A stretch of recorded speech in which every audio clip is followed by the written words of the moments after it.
पाकिस्तान के top doctors के साथ अपॉइंटमेंट बुक करें, वो भी पेशेंट फीडबैक देखते हुए। आज ही ओला डॉक ऐप डाउनलोड करें। ओला डॉक, डॉक्टर का अपॉइंटमेंट आसानी से। बिस्मिल्लाहिर्रहमानिर्रहीम।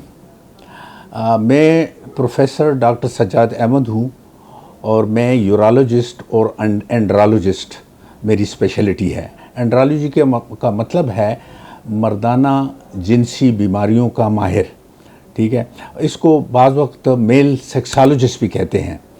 मेरी क्वालिफ़िकेशन में FRCS ग्लासगो UK में से की है और मैंने post graduate advance diploma in urology university of London से किया है और मैं professor and head of the department of urology government lady reading hospital post graduate medical institute से फ़ारुग हुआ हूँ। इसके अलावा मैं कंसल्टेंट यूरोलॉजिस्ट और एंड्रोलॉजिस्ट में किंग फैसल हॉस्पिटल ताइफ में भी, सऊदी अरेबिया में भी काम कर चुका हूँ।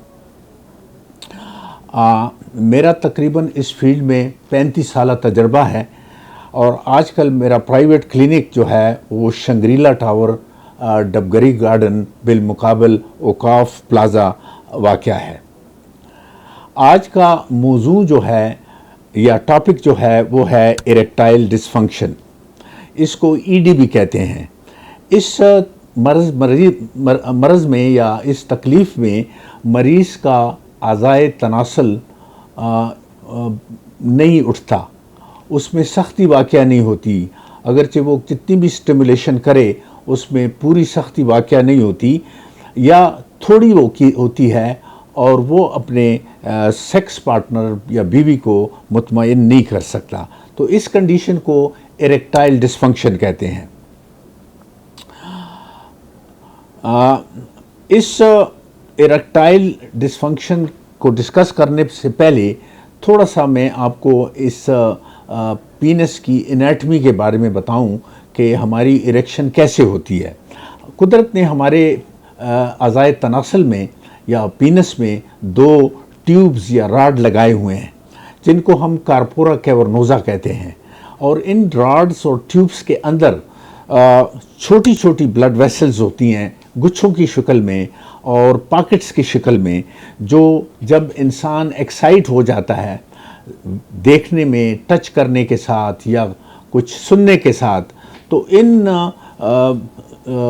पॉकेट्स में और ब्लड वेसल्स में हमारे ब्रेन से सिग्नल आते हैं और इस सिग्नल की वजह से ये हमारे ब्लड वेसल्स डायलेट हो जाते हैं, खुल जाते हैं और इनमें ब्लड भर जाता है और हमारी इरेक्शन आज़ाए तनासल में सख्ती आ जाती है और इरेक्शन हो जाता है। जब हमारा जज्बात कम हो जाते हैं और इंसान हम बिस्तरी ख़त्म कर लेता है अपनी पार्टनर के साथ, बीवी के साथ, तो ये ब्लड वेसल्स सिकुड़ जाते हैं, ये ब्लड वापस चला जाता है सर्कुलेशन में और अज़ाए तनासल हमारा दोबारा अपनी जगह पे यानी छोटा भी हो जाता है, लंबाई में भी कम हो जाता है और सिकुड़ जाता है।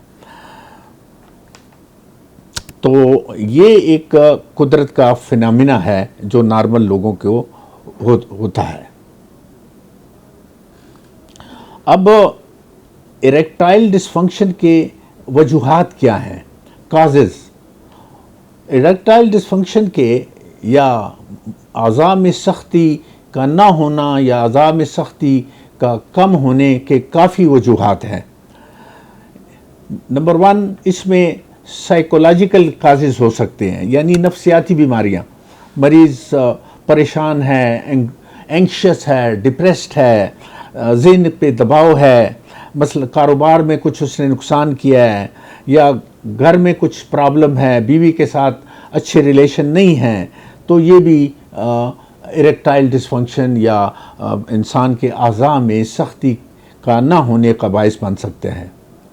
इसके अलावा बाज़ साइकेट्रिक प्रॉब्लम है, न्यूरोलॉजिकल प्रॉब्लम है। फॉर एग्ज़ाम्पल पार्किंसनिज़म और फालज की डिजीज़, इनसे भी इरेक्टाइल डिसफंक्शन हो सकते हैं। इसके अलावा डायबिटीज़, अगर शुगर की बीमारी कंट्रोल नहीं की गई तो उससे भी इरेक्टाइल डिस्फंक्शन होता है। इसके अलावा जिस्म में मुख्तलिफ़ किस्म के हार्मोन्स जो पाए जाते हैं हमारे, उनका आपस में तवाज़न ना होना, इम्बैलेंस ऑफ हार्मोन्स, उसकी वजह से भी इरेक्टाइल डिस्फंक्शन हो सकता है।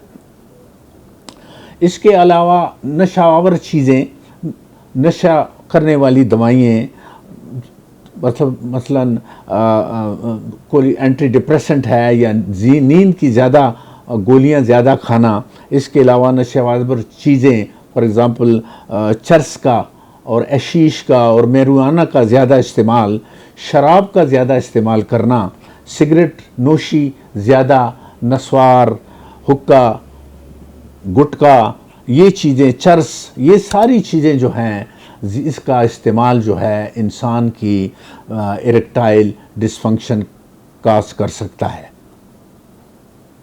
इसके अलावा चंद दवाइयाँ हैं, फॉर एग्ज़ाम्पल ब्लड प्रेशर को लोअर करने वाली, कम करने वाली दवाइयाँ, खुसूसन जिसे हम बीटा ब्लॉकर्स कहते हैं। बीटा ब्लॉकर्स भी ऐसी दवाइयाँ हैं जिनसे इंसान को इरेक्टाइल डिस्फंक्शन हो सकता है।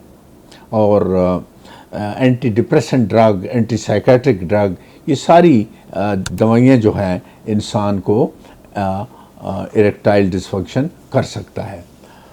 अब जब ये मरीज़ हमारे पास आता है तो हम इसको कैसे हैंडल करते हैं, कैसे ट्रीट करते हैं। जब मरीज़ हमारे पास आता है तो सबसे पहले हम उनकी डिटेल हिस्ट्री लेते हैं, उससे उसके हालात पूछते हैं, उसके बाद जनरल फिज़िकल एग्ज़ामिनेशन करते हैं, ब्लड प्रेशर देखते हैं, उसके कुछ टेस्ट करते हैं, है जी, और उसका खून का टेस्ट करते हैं, उसके रीनल फंक्शन टेस्ट करते हैं, और इसके अलावा डॉपलर अल्ट्रासाउंड ऑफ दी पीनस करते हैं। हम देखते हैं कि इसके जो ब्लड फ्लो है पीनस में वो ठीक है या इसमें कोई प्रॉब्लम है। फॉर एग्ज़ाम्पल बाज़ वक़्त लीक होता है, ब्लड तो आ जाता है, वो साथ लीक भी हो जाता है, तो उसकी वो कंडीशन भी हम देखते हैं इस ऐसे मरीज़ों में।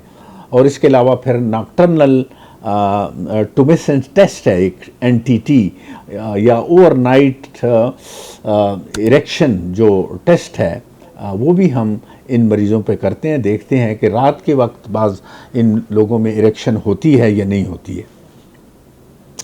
तो ये टेस्ट करने के बाद फिर हम एक किसी नतीजे पे पहुंच जाते हैं कि ये मरीज़ का जो इरेक्टाइल डिस्फंक्शन है उसकी क्या वजह है।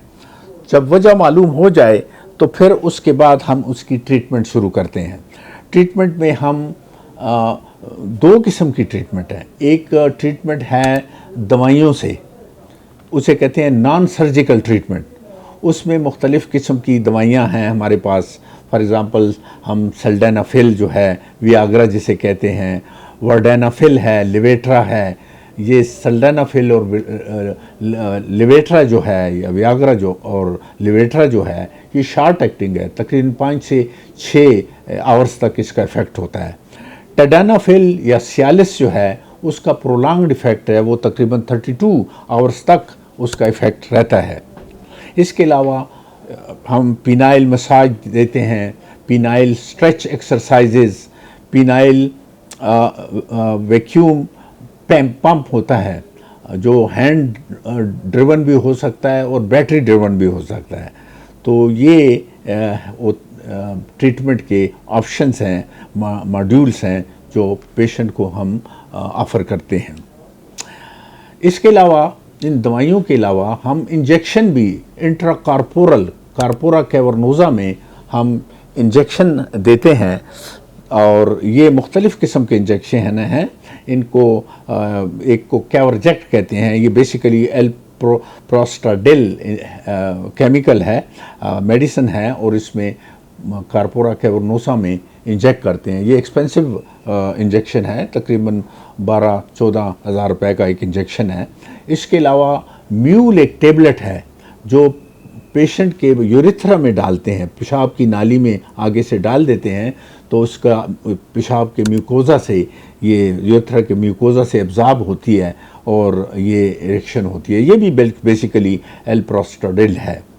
इसके अलावा इंट्राकैवर्नोजा कार्पोरा कैवर्नोजा में इंजेक्शन करते हैं, पेपावरीन इंजेक्शन भी करते हैं। तो ये हैं आपके non surgical treatment of the erectile dysfunction. इसके अलावा सर्जिकल ट्रीटमेंट भी हैं। सर्जिकल ट्रीटमेंट जो है उसमें नंबर 1 हम देखते हैं कि अगर किसी मरीज़ में ये पता चल जाए कि इसमें वीनस लीक है, ब्लड तो आता है कार्पोरा कैवर्नोजा में, कार्पोरल बॉडी में, लेकिन वो वहाँ से लीक हो जाता है, इसलिए उसकी पूरी इरेक्शन नहीं होती है। तो उस सिलसिले में ये हम फिर इसका वेस्कुलर सर्जरी करके उसका वो जो लीक है उसको करेक्ट करते हैं। इसके अलावा जब दवाइयाँ भी काम ना करें और ये लीक का ऑपरेशन भी काम न करे, तो फिर आखिरी ऑप्शन रह जाती है जिसे हम कहते हैं पीनाइल इम्प्लांट।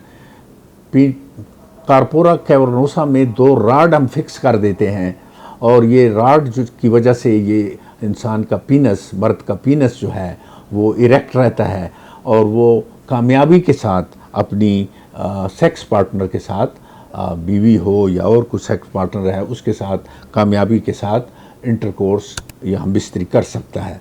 इस पीनाइल इम्प्लांट की 3 किस्में हैं।